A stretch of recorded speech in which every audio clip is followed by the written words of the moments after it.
Hello friend, હું કાજલ પરમાર ફરી એકવાર એક નવી અપડેટ લઈને આવી છું. આપણે આવ્યા છે કેશોદ તાલુકાના ઈસરા ગામે જ્યાં મહાદેવનું મંદિર છે. અને અહીંયા છે ને એનું લોકેશન અને એકવાર તમે જરાક કેચઅપ કરી લ્યો કેવું લોકેશન છે ને કેટલી સરસ જગ્યા છે અને કેવી સરસ મજાની ફિલિંગ આવે છે, ઠંડુ ઠંડુ વાતાવરણ છે. અને ગણેશ બાપાના મંદિર અમે પણ છે ને એ દર્શન કરવા માટે આવ્યા છે. તો આપણે જરાક જોઈ લ્યો કે અહીંયા મંદિર છે, આ ધુણેશ્વર બાબાનું મંદિર છે ને અહીંયા અમે દર્શન માટે આવ્યા છે.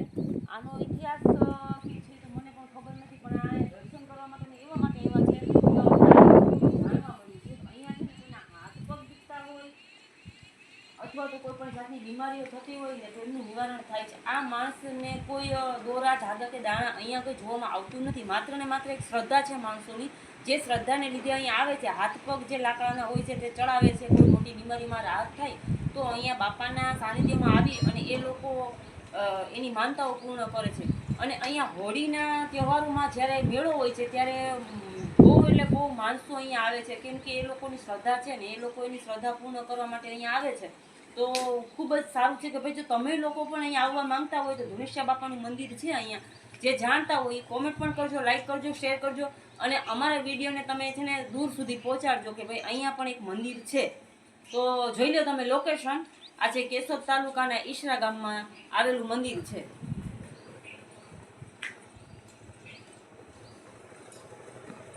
કેટલા વર્ષ જૂનું છે તો અમને પણ ખબર નથી, પણ અહીંયા કહે છે કે બહુ જૂનું મંદિર છે. આ અહીંયા પહેલાં છે ને ખાલી ધૂળ જ હતી, ધૂળનો ઢગલો હતો. નીચેથી માણસ ધૂળ લઈ અને ઉપર સુધી પહોંચતા, બરાબર. અને એમની માનતાઓ પૂર્ણ થતાં એ લોકો અહીંયા દર્શનાર્થીઓ જે લોકો આવે છે તેઓ બહુ સારી વાત કરી કે અહીંયા ધુણેશ્વર બાપાએ દીકરા પણ દીધેલા છે. ઘણાની માનતાઓ પૂર્ણ થઈ છે.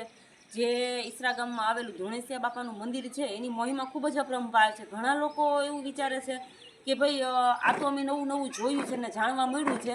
જેમ કે અમારા તો અનુભવો છે, અમારા પરિવાર કુટુંબજનો, મારા સાસરા પક્ષના જે લોકો કેશોદ પીપળી રહે છે એ લોકો પણ કહે છે કે અહીંયા જ્યારે મંડપ જેવું કામકાજ હોય, મેળો બહુ મોટો થાય છે, માણસો બહુ વધારે આવે છે અને આ લોકો અહીંયા માત્ર દર્શન કરવા માટે ને એની શ્રદ્ધા પૂર્ણ કરવા માટે આવે છે. તો આપણો જે આ વિડીયો છે તમને એ દર્શાવવાનું છે કે તમારે લોકોને જો કેશોદ તાલુકાના ઈસરા ગામે આ ધુણેશ્વર બાપાનું મંદિર છે ને આ જો એનું સાનિધ્ય છે, તમારા લોકોને દર્શન કરવા માટે આવવું હોય તો તમે લોકો આવી શકો છો.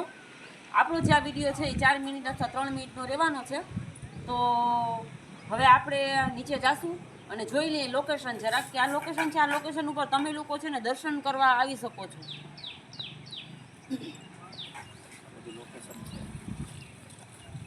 કેવી ઠંડી ઠંડી સરસ મજાની હવા આવે છે અને કેટલું સરસ વાતાવરણ છે. અહીંયા આપણા આત્માને શાંતિ મળે, એમ થાય કે આપણે દુઃખ તકલીફોથી દૂર થઈને બહુ છેટા આવા શાંત વાતાવરણમાં બેઠા હોય તો આપણે મગજની અંદર કોઈ પણ નેગેટિવ વિચારો આવતા હોય તો આવા મંદિર અથવા કોઈ પણ આવી શાંત જગ્યાએ આવીએ ને તો આપણા મનને શાંતિ મળે. આપણા અંદર જે પણ કંઈ નેગેટિવિટી હોય ને બધી દૂર થઈ જાય અને આપણે છે ને શાંતિથી આપણું જીવન જીવી શકીએ. કોઈ પણ માણસની એક આશા, જો મરતા માણસની આશા છે કે ભાઈ હું અહીંયા આવીશ ને મને મારા દુઃખ તકલીફ દૂર થશે, ભલે કદાચ ન થાય છતાં પણ એને એક આશા તો છે ને, એક આશાથી માણસ જીવી શકતો હોય તો એ શક્ય છે કે ભાઈ કોઈ પણ વ્યક્તિ છે ને દુઃખ તકલીફ લઈ મંદિરે ક્યારે જાય, મદ્રાસે ક્યારે જાય, ચર્ચમાં ક્યારે જાય કે એની પર ભયંકર દુઃખ તકલીફો પીડાઓ હોય ત્યારે તે લોકો ત્યાં પોતાનું દુઃખ હળવું કરવા જાય છે. આપણને ખબર છે કે આત્મા છે પરમાત્મા, છતાં મંદિરે શા માટે જાય છે?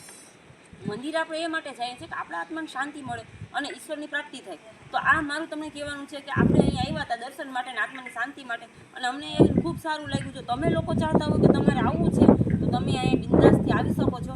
તો હવે આપણે વિડીયો અહીં ટૂંકાવશું અને તમને બધાને બાય બાય, ટેક કેર અને આવજો. આપણા વિડીયોને સપોર્ટ કરવા બદલ ખૂબ ખૂબ ધન્યવાદ.